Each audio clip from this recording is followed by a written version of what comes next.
Recognized for 2 minutes. I thank the chairman of the Appropriation Committee and my neighbor over in Wisconsin and for all his work, and of course Chairman Murtha for his unending and tireless support of our veterans. I rise today in strong support of the long overdue modernizations to the GI Bill. The original bill, as you've heard so many talk about, was one of the best pieces of legislation that ever left this floor. It allowed millions to attend college that wouldn't normally have been able to do so.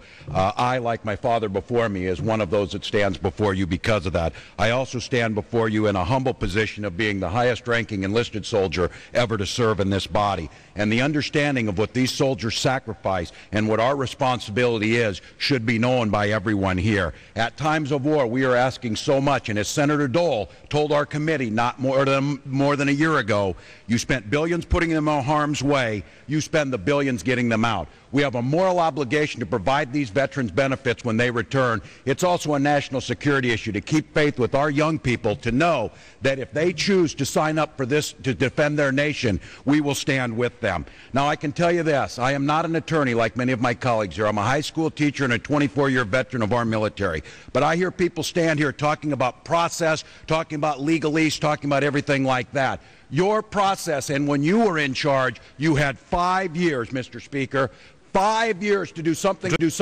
the remarks GI to the Bill. chair. Mr. Speaker, our colleagues on the Republican side had those 5 years. They chose to do nothing. They spent their time in enacting tax cuts for the wealthiest Americans. They tell us today this is a tax on small business. They must be doing well in Louisiana and Texas compared to Minnesota, because $1 million a year for a family of two is an awful lot of money. The time to do this is now. We hear all the talk. We hear there's soul searching being done by my Republican colleagues. The only thing you need to do is look into the eyes of those veterans and tell them that you are unwilling to provide the necessary benefits for them to come back and make their lives whole. This provides for our warriors in the field, it provides for our veterans, and it does it by paying for it. And for that, I encourage all of our colleagues to vote with this. I yield back.